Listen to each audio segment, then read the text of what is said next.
Good morning, good morning. Welcome to another episode of the Early Birds podcast. And today we have a special guest, CEO of AIM, good friend of mine, Katie Sweeney. How are you doing today? Hello, I'm doing great. I've got coffee. I'm getting used to this Michigan weather. Yep. It's like finally starting to settle in. I'm here enough.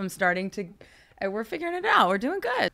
It's 6:52 in the morning, and we're here ready to go, bright-eyed and bushy-tailed, to take on the day. You came in from? Where did I come from this time? I came from DC this time. I forget sometimes, honestly, what city I'm in when I wake up in the morning because I'm on a plane a lot. I would also like to say I get credit for being here at 5:50, not just 6:50. I agree. So I was here for the very, very early part of the morning, and I'm still caffeinated. I have clean hair. Like it's a morning so far. We're really getting it going. Is. Yeah. It really is. And we had another guest prior to it, and you patiently waiting, for it. So yes, fair enough. She's been here over an hour before that, ready to go. I didn't roll in at 7 a.m. Nope. I was here early. She was. No, that's a fair point to make. And, for those that don't know, Katie has been tasked with a incredibly difficult task. You get to deal with all the fun brokers across the country who all have, I assume, type A personalities. A lot of ideas. And a lot of ideas. Opinions. So I want to touch base into that. I want to get into the nitty gritty of basically your background, how you got into the role that you're in, how you manage and deal with all these people. So I want to kind of start a little earlier and where the journey began for you and how the hell did you manage to get into the mortgage side of the industry? Honestly, great question. I still have to remind myself sometimes. I actually started when I went to college. I mean, my whole life growing up, I wanted to be a sports broadcaster. That was the plan. Rusty Greer and Pudge Rodriguez were my hero when I was little. Like I've been a Rangers fan since I was 3, a Cowboys fan since I was 5. Like that is all I did. I was an only child for 8.5 years. And so my dad and I just watched sports. Like Bob Costas was who I was going to become, right? Like every year watching the Olympics obsessively when they were on. And I actually had a friend in elementary school whose dad was a local sports broadcaster. And so I got to see him up close and see how things worked. And so when I went to school, my intention through and through was to be a sports broadcaster. That's what I was going to do. I had no interest in getting into the business side of things. I wanted to be a sideline reporter or an analyst. Like that was the plan. And as I started to learn more about that industry, I became less excited about working in it because I get the notion that you can say like it's not work if you're doing what you love, but there's also a component of taking something that you love and turning it into work, and then you don't love it as much anymore. And you miss a lot of there's some mystique and intrigue around sports, and it's like you don't really love the business side isn't sexy, and it makes it a lot less appealing to be a fan when you start to get to know certain people and who those players are off the field or off the court or what those teams look like behind the scenes or in the locker room, and it's just not as fun anymore. And I remember my dad sitting me down. I was working at a local news station in Texas over the summer, and it happened to be the summer that the Mavericks won the NBA championship and the Rangers were in their second World Series run. So that's what I was covering. I was like the mecca of covering sports in my hometown, the teams that I had watched my entire life, and I just wasn't loving it.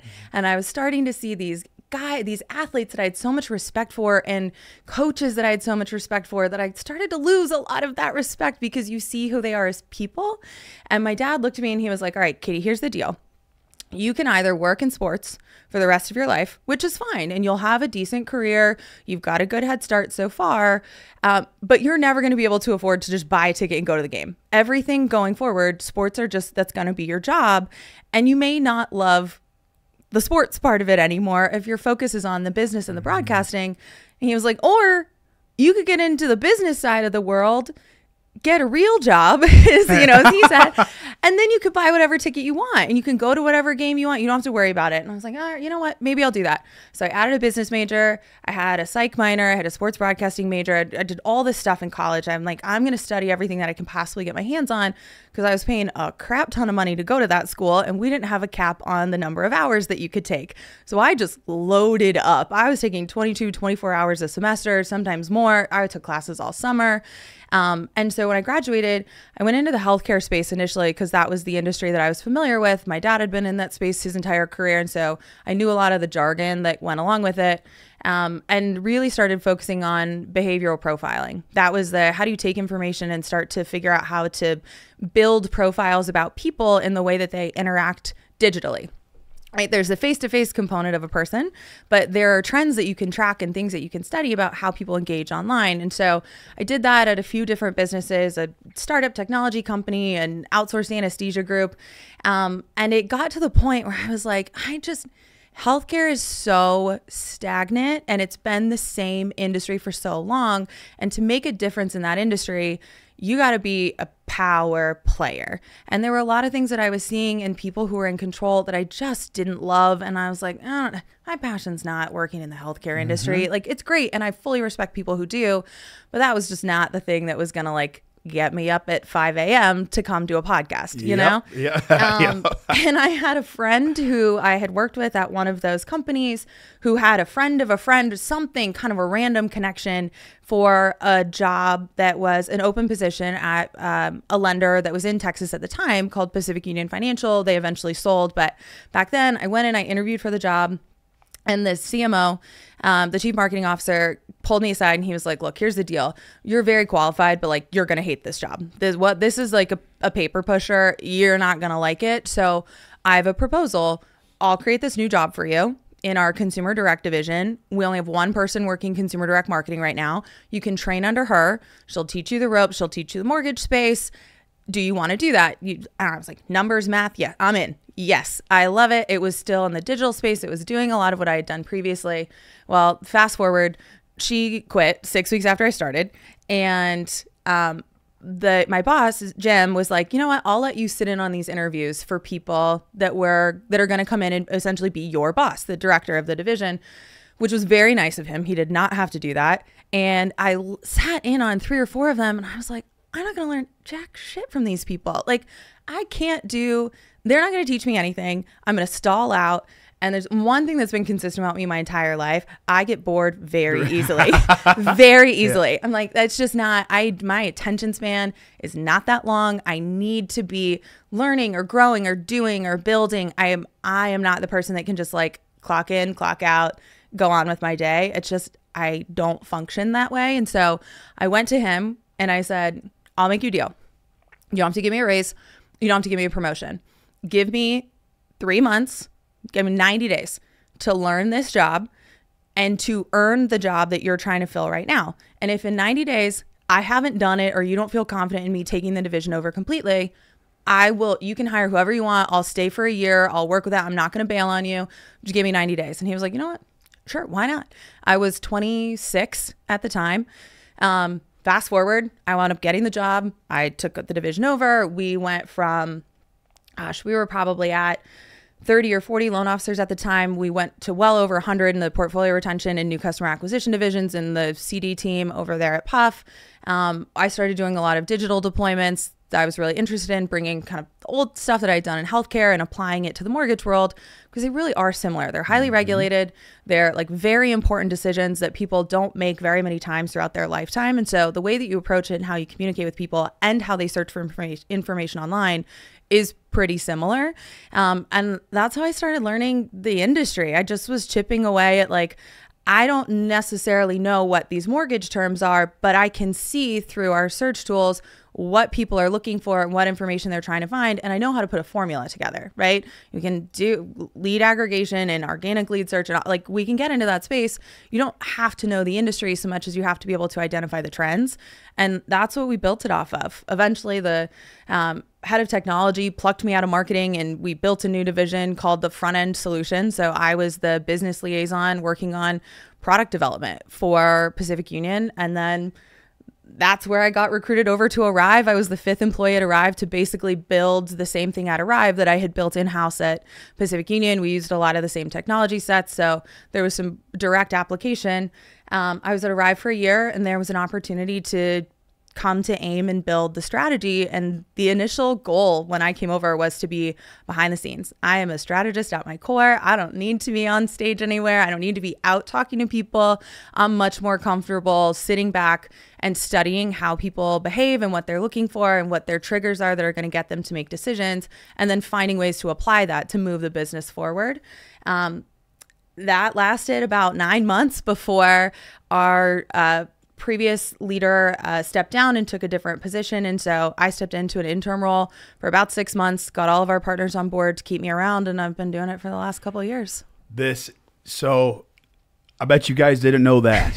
And I'm looking over there at our marketing guy, the Rami, the head of, our videography, marketing, everything here. And I saw him cheering when you were talking about the sports side, because that's something he's so passionate about.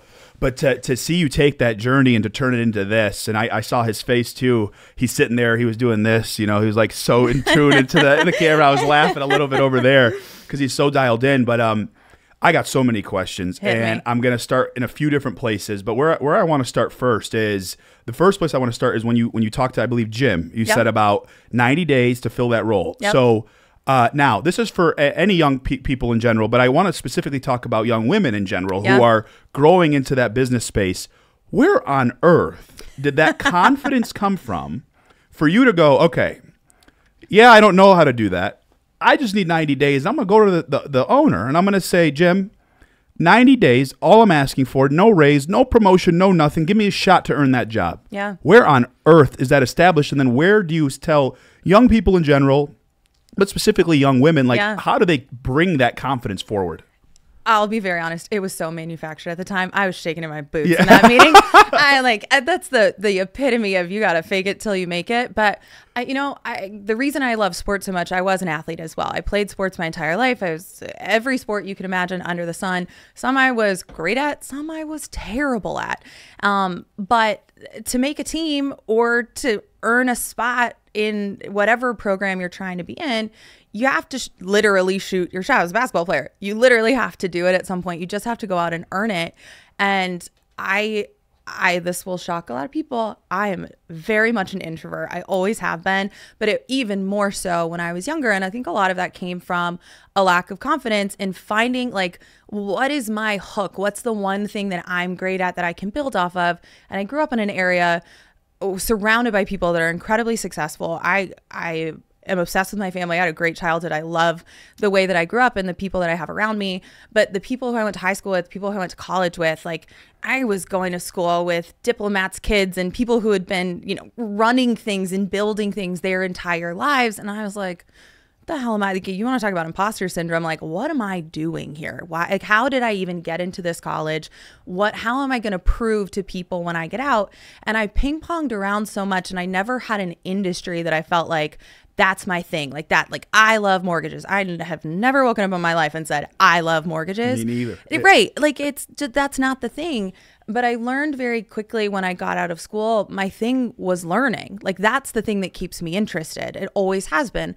For me to not be bored, I have to be learning something. But I also had to get to the point where I was confident enough to say, I can learn anything. There isn't a problem that you can put in front of me that I can't figure out. That's my thing. I'm a problem solver. I'm not going to be the best loan officer. I'm not going to be the best accountant. I'm not going to be the best marketer. I'm not going to be the best at any of those things because there's not a single one of those skills that I'm so obsessed with that I have to dive in 1,000,000%. I am obsessed with solving problems. And so the problem that was sitting in front of me at the time was, I don't want to work for somebody that I can't learn from because I know I'm going to get bored. How do I solve that problem? I learn the job. That's how you solve it. It's not sometimes, almost always, the answer to a problem is very simple. You just have to be willing to accept what it is and move forward and make a decision on it. And so I think it helped that Jim was also not a mortgage person. He had come from, I think, Match.com. So he had a very digital background and he was trying to learn the industry as well. So there was a little bit of the hey, we're in this together. Let's figure this out. If you're figuring out, so can I can do it too. And honestly, I think for him, he was like, what do I have to lose? I can't find somebody that I want anyway. And I was put through the ringer in those first couple of months. I got thrown into meetings. At the time, I felt like it was a disadvantage because I got thrown into meetings with the entire executive team. They were called, what do we call them? BRMs, business review meetings, I think is what they were. And they were monthly meetings that went, I mean, hundreds of papers deep in these books, number by number by number, line by line for each channel of the business. And for marketing, for consumer direct, right? I was hyper focused on that one. Well, there's a lot of numbers in the consumer direct world. And I would be sitting in those meetings and they would throw questions out and he would just look at me and be like, what's the answer? And I had to know what I was talking about when I walked in there. And at the time I was like, damn it, I'm being set up to fail. That wasn't it at all. It was the best opportunity in the world, not just to prove to the people at the table that I should be there, but to prove to myself that I knew what I was doing, right? I mean, that's how do you learn, right? You have to be able to test yourself and quiz yourself along the way. And it was such a blessing at the time. I, again, didn't realize it until much later, but I became very skilled very quickly at navigating the political hotbed that executive meetings can be, right? Especially with a team that there are 30 people in there, everyone with their own agenda, their own opinion, their own, like trying to get the attention of the CEO and how they were going to push their initiative forward. And a lot of times that means undercutting other initiatives. And in that hyper corporate world, if you can navigate those landmines, you can navigate a lot else outside of the boardroom. And so it worked out well. I would just say, like, you just got to own it. Even if you're not ready for it, like you have to have confidence in whatever the skill is that you love. And if that's problem solving, great. Be a great problem solver. Find problems before they exist and find a way to put solutions together. Don't just point them out, fix them. If you want to be a great marketer, great. Own the fact that you're a great marketer and lean all the way into it, but you have to be willing to lean in. Man, it's that you got me fired up. It's that confidence piece. You know, one of my mentors, he taught me, you talked about like consequences, and you talked about decisions, and you talked about like knowing who you are. And he used to say, he'd always tell me, he said, John, decisions aren't hard. It's the consequences you're thinking about which make it hard. Exactly. And when I heard him say that, I'm like, oh my God, that's true. Like, I know what I want. Yep. I know where I want to be. Do you actually want to do it? Yeah, but I'm afraid to tell somebody about it. I'm afraid to put myself out there. And you weren't. You said, forget it. I'm good. I'm going to do this and propel forward. I want to move forward a little bit, and then I want to take it back, and I'll kind of walk you through why. So right now, with you leading all of AIM, we have how many brokers underneath the AIM umbrella right now, roughly members? 65,000 or so. So you have all these people, and by the way, you're running this company at a very young age, along with myself. You and I share that commonality and similarities. You're in front of way more people even than I am, and I'm getting pulled in so many directions. So I assume you get pulled in even more directions. It's a lot. Where do you, and this is so important, and I'm learning more and more, how do you, one, create the boundaries with people? Because everybody wants what they think is the thing that they need to do, right? They're like, this has to be done next. And it's like, all right, you have done no research. You have no idea, but you can't say that. You gotta make sure you're playing the game the right way. And because people, they are, at the end of the day, the broker space is incredible. It helps fund so much of what we do. Absolutely love everybody. That's part of the channel. But sometimes there's a little bit of that conflict and people trying to pull you. And then two, how do you know, even with me, like I was reaching out like super early on just to get in front of you. How do you know who to trust and stay in front of those people that you can trust? And I'm hoping you trust me at this point, right? Obviously, but I'd assume you do. But how do you do both of those? Like manage the expectations, create those boundaries, and then on top of that, figuring out who you can trust when everyone's trying to get a hold of you. Yeah, so I think the boundary part is interesting, and I'll be honest, I'm still figuring that out. I certainly don't have that down pat, so don't say, you're talking to somebody who traveled like 320 days last year. Like I clearly have not figured out how to set boundaries for my personal life as well.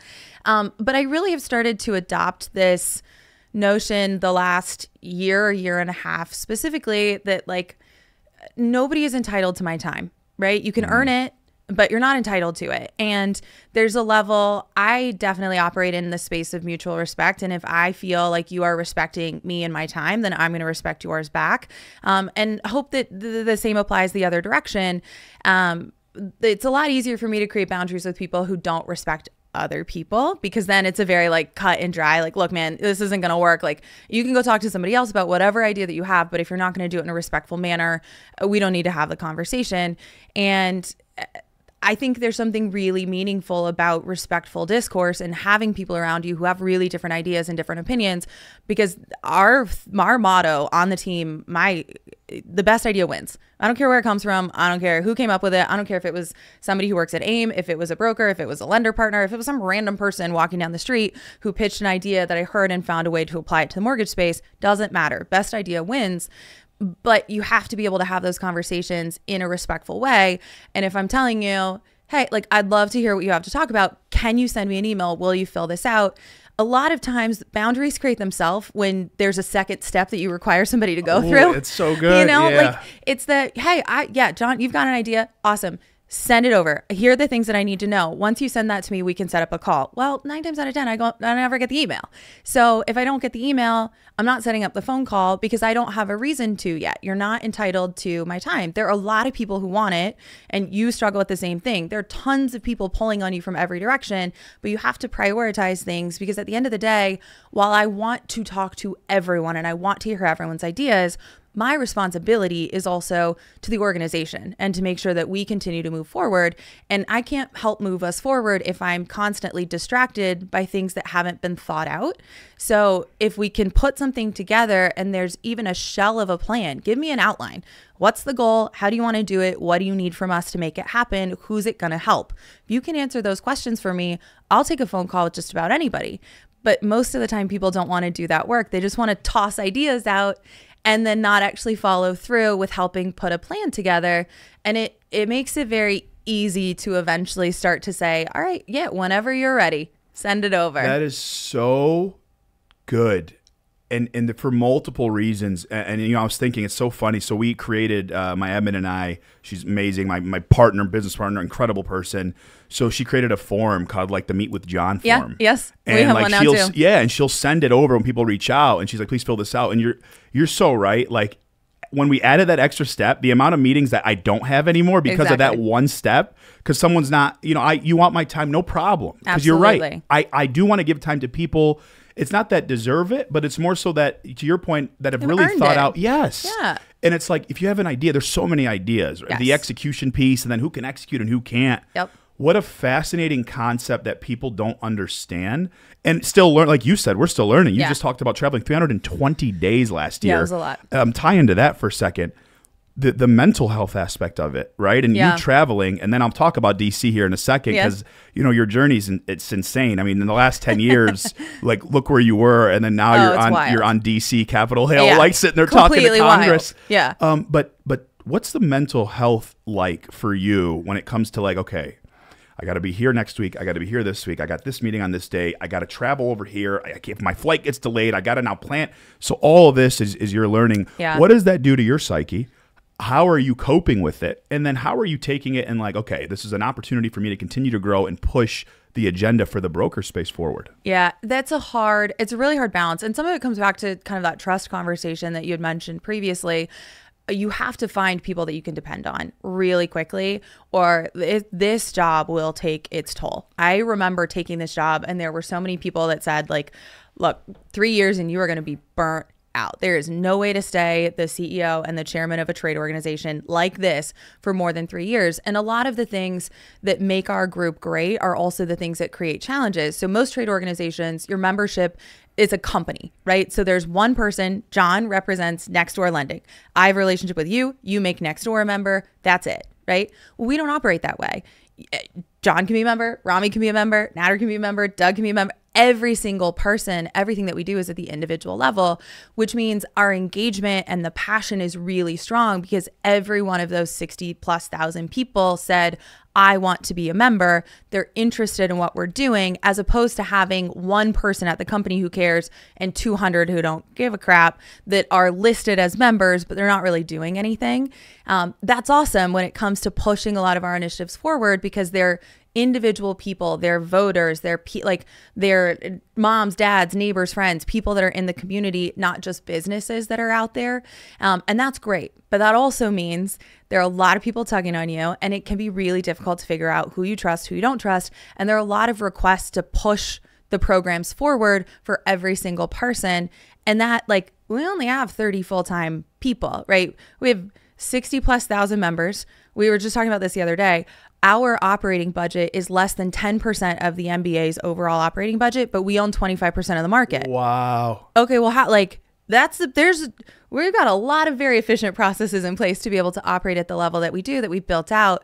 But it takes a toll on your brain. And I think I tend to believe that people who've been athletes are used to more rigorous training when it comes to not just physical health, but mental health as well, because there's a lot of pressure that you put on yourself, especially if you're an athlete at a high level. I mean, I was playing on the Nike circuit when I was in high school. Like, I was competing across the country regularly all the time. I got used to being on the road and still having to operate in a space that allowed you to have whatever routines that you have.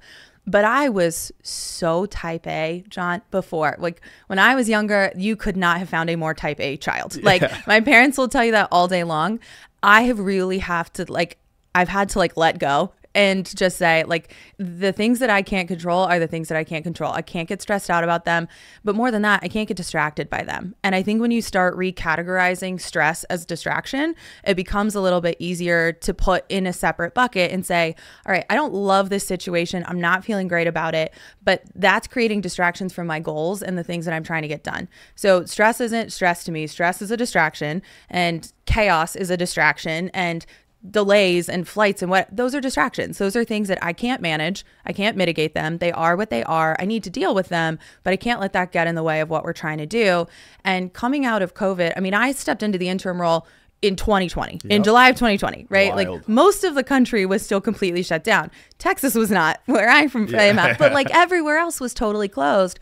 So I didn't actually get in front of our audience until September of 2021 at the first Fuse that we did live again. We had a virtual Fuse in 2020, and it was great, but it only reached people who already knew who we were, right? I wasn't actually on a stage in front of people formally introducing myself as the person running the group.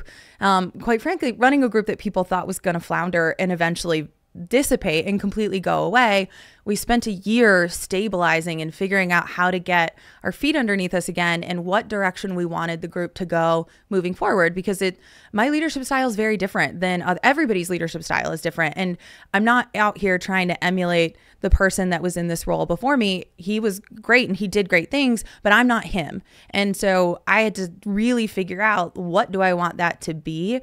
And so going into 2021, nobody knew who I was. So 2022 was pound the pavement, get out to everybody, meet everybody, see everybody. But in doing that, you have to figure out how to change your expectations around what you do day to day. And I've gotten very good at operating within the chaos, right? The eye of the storm is where I'm probably the most comfortable, because I love to solve problems. So it works for me.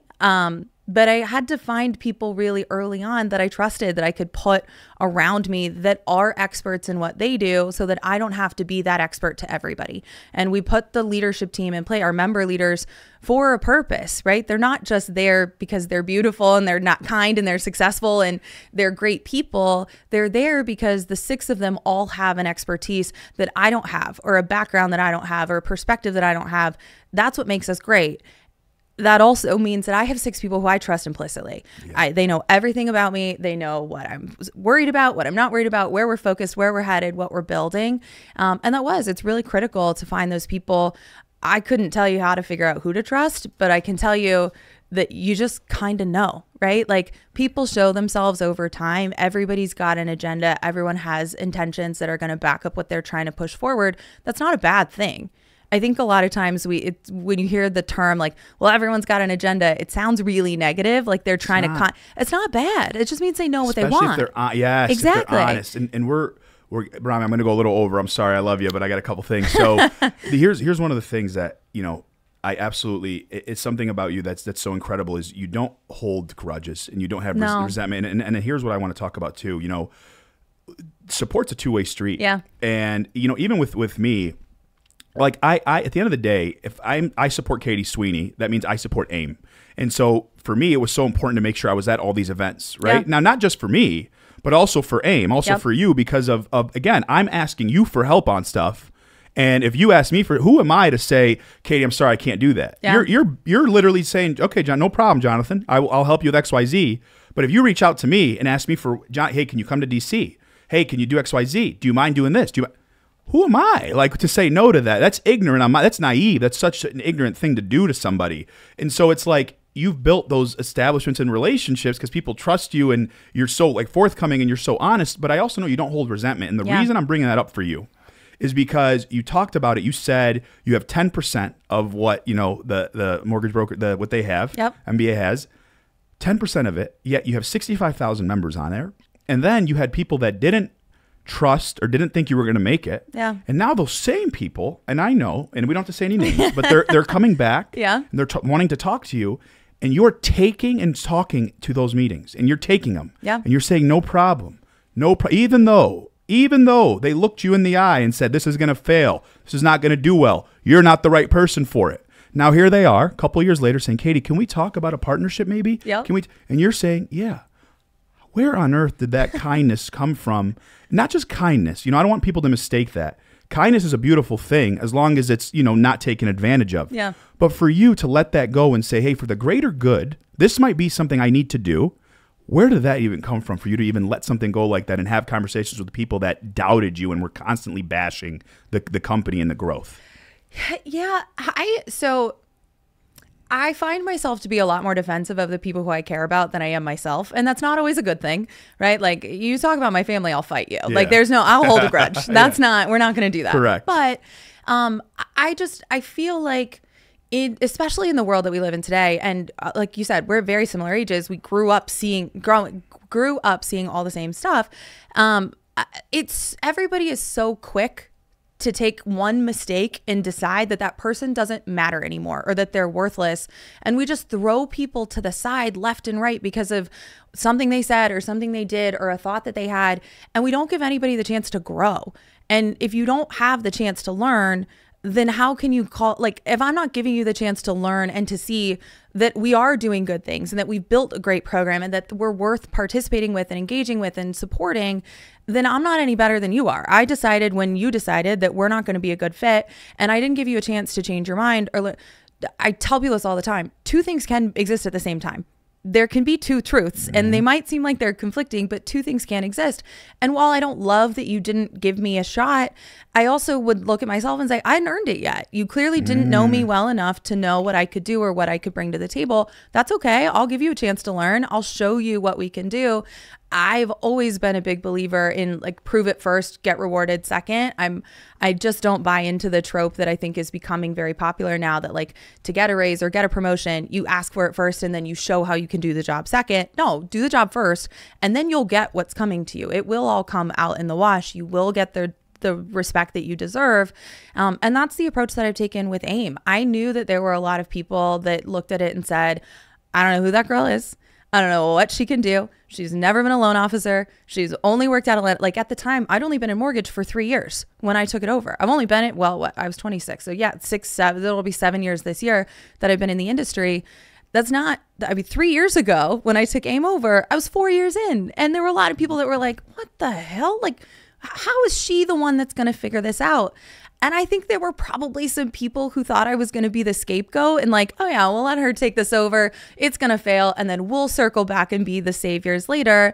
And I looked at it the same way I looked at that job at Pacific Union. And I was like, all right, well, let's figure it out. Like, this is going to be a fun ride. Let's figure out how to solve a problem that people think is unsolvable. You want to talk about the things that get me to my core? Give me a problem that people say you can't fix. I will find a way to fix it. But I think you have to have grace in what you do. And I think grace is a thing that people look at as a weak quality. We promote this concept of leadership that's so tough and so like you have to be up at 4 a.m. every day and you have to grind it out and you have to do, well, that's great. But you also have to be graceful, because there are a lot of really great people that have their own misconceptions or their own backgrounds that lead them to follow a certain path when they haven't been given an opportunity to see other opinions or other perspectives, and you don't grow that way. And I think there's so many good people, if given the opportunity to grow, could do great things. And that's the thing that makes me more excited than anything. I want to look back in 20 years. I want AIM to be successful. Absolutely. I get up every single day to work for the broker community because I truly believe they are the best people to help people get into homes. But my life motto is to help people help more people. I know we can do so much more good in the world if we can help other people who want to do good as well, and then they go help other people. I can only reach so many people as one person, but if we create this network and this web that is good people that are connected with one another, that are helping each other figure out how to grow and expand, then we're reaching so much more people exponentially. But you have to have a chance to grow and expand, because if I don't give you that chance, all those people that depend on you are now being cut off from something that could be really good. That's not mine to hold to myself. That's not mine to make the decision on whether you deserve that opportunity or not. You need to earn it. I'm not going to give it to you. And I'm certainly not somebody that's going to get walked all over. Correct. But I'll give you a second chance. It's all sports analogies to me. 3 strikes and you're out. Yeah. You know, screw, like 3 different times, if you prove that you don't deserve or you're not entitled to or you're not willing to earn somebody's time and respect, then we're good. Okay, call it a day. It didn't work out. We gave it a good run, and that's fine. But 3 opportunities over a lifetime, that's not that many to give people a chance, right? And if they show you that there's something different or you need to approach it cautiously because of things, I'm not saying you shouldn't learn from past experiences with people, but a lot of what you're referencing were people just didn't know me and they didn't know anything about me and they hadn't ever worked with me and they'd never been a part of one of my teams. And I think everybody deserves a shot to circle around and say, okay, this isn't what I expected it to be, and now I'm interested. Great, let's have a chat. That is so good. You know, one of the things too that I absolutely loved, you talked about like the leadership and the journey, and I've been on this journey for 10 years, you know, coming up on, and I'll never forget, you know, early on in my career, my teams always did very well. I mean, very, very well. But I was never the guy that was like, by injection leadership. You know what I mean? Where it's like, here's a needle. I'm not a yeller. I'm compassionate. I'm empathetic. That's how I always love to lead. And I remember, even though my teams did well, I'm getting roasted by and listen, there are sometimes rightfully so, I should get roasted, all right? Especially early on, young me was like that. But I'm getting roasted, and I'm like, God, I'm struggling. Like, I don't want to do that. I don't want to do this. And I'll never forget my mentor, you know, he said to me, he said, John, what's wrong? And I told him the story, and he said, John, just because you don't do it their way doesn't mean your way is wrong. Exactly. And it hit me, and it hit me so hard, and I was like, wait, he's right. And I was comfortable. Hey, listen, guys, I hear what you're saying, but I'm getting the results. Yeah. Is there a reason why I should shift what I'm doing? Like, can you walk me through why I would shift it if I'm getting the results you're asking me to get? And when I started asking that question, I gained so much more confidence in myself, because I'm like, wait a second, I'm a badass. Like, I'm very good at this. People love me. My team loves me. They want to work for me. My team works the weekends. We worked every Sunday for 3 years. Yeah. My team worked every Sunday for 3 years. Even the veterans, I had people that were in the industry 15 years coming in on Sundays that never worked the weekends. And then people started asking me, hey, how do you get them in on the weekends? Yeah. I'm like, wait a second. Weren't you just ripping me apart? Exactly. So that's amazing. And listen, I want to end it with this. Same question I ask everybody every single time. Yeah. And especially you with your journey. You're looking at your let's call it 18, 19, 20-year-old self, all right? Sports broadcast. Yeah. You're trying to figure out, and now you get to see her. And you look at her and you see her getting ready to either play a game or to go and do a broadcast or anything of that nature. And before she goes, you get to give her a few words of advice. What would you tell her? Lean into who you are. I think it's so easy, especially now in the days of digital media and how much quick access people have to information. We're talking about it with leadership. There's so many notions of who you should be or how you should act or the way that you're going to push something forward or how you define being successful. But not all of those things are going to resonate with your personality and your strengths. And if you can be self-aware, I think self-awareness is the greatest tool anybody can have. If you can harness and learn one thing, it's self-awareness. And it's not just what are your strengths? It's also what are your limitations? And more than that, what are the things that you just don't care about, that you're not interested in? Don't force yourself to go down a path of spending time working on something that you have no interest in at all. Surround yourself with people who do. And if you can own who you are and you can lean into it and you can accept the things that resonate with your soul and what's going to get you up in the morning and the way that you want to communicate with other people and the way that you feel the most comfortable communicating with other people, it doesn't mean you can't learn new skills and push yourself, but you can't learn a new skill if you don't know that it's needed. And so the more self-aware that you are, the more opportunity you have to define success for yourself. And I think I certainly struggled with that. I think a lot of young women in general struggle with like, all right, there's this idea, this picture perfect person. And if I'm going to be successful and if I'm going to be, the only female on the executive team at a business, this is how I have to act. This is what I have to wear. This is how I have to talk. Well, why? Just because that's how it was done before doesn't mean that's how it has to be done going forward. And if you can be self-aware and you can lean in and own the things that you're great at, but also own the things that you're not great at, right? Your weaknesses are the things that your enemies are going to try to come after. But if you call them out before they do, what is there to come after? Like, yeah, I know that that's a weakness. That's why I hired this person, because they're good at it and I'm not. I know that I'm not going to be a great fill in the blank. Okay, go find somebody who is, or go to an industry or lean into a role that doesn't require you to flex that muscle all the time because it's not something that you enjoy. But all of those things start with being as hyper self-aware as you possibly can be and not being afraid of it. If you're not afraid of looking in the mirror and being able to say, this is who I am, this is what I like, this is what I don't like, this is what I'm good at, this is what I'm good at that I don't like, this is what I love to do, but I actually really suck at it. Okay, great. Okay, all of those things are good things to know. Then you can really lean in on who you are and who you want to be and how you want to define success over time. That's where the confidence comes from, right? Because when you know that about yourself and you know where you want to focus and what you want to do and why you're going to be good at it because you're so self-aware, the confidence follows. Even if that's not how you are naturally, it will come because you know that it's true. You know that what you're saying is a fact because it's about yourself. My God, thank you so much. Seriously, thank you so much for being on here, being so vulnerable, sharing your story, just being so transparent and honest and real with people, because people... We all like to fake, that it's all been an easy journey. Yeah. It has not been. And I know it hasn't been for you. It hasn't been for me. And I will say this to everybody, at home, young man, young women, regardless, lean into who you are. Don't be afraid of consequences, and don't be afraid to tell people what you want to do. It's okay to be vulnerable. I promise you, because worst case is if you don't get there, you hopefully you have people in your corner that you trust that'll help propel you forward, even if you don't get to where you need to be. But if you don't tell them, they don't know that they need to help you. Thank you for tuning in to another episode of the Early Birds podcast. I appreciate you all, and I hope you have the most incredible day. Take care.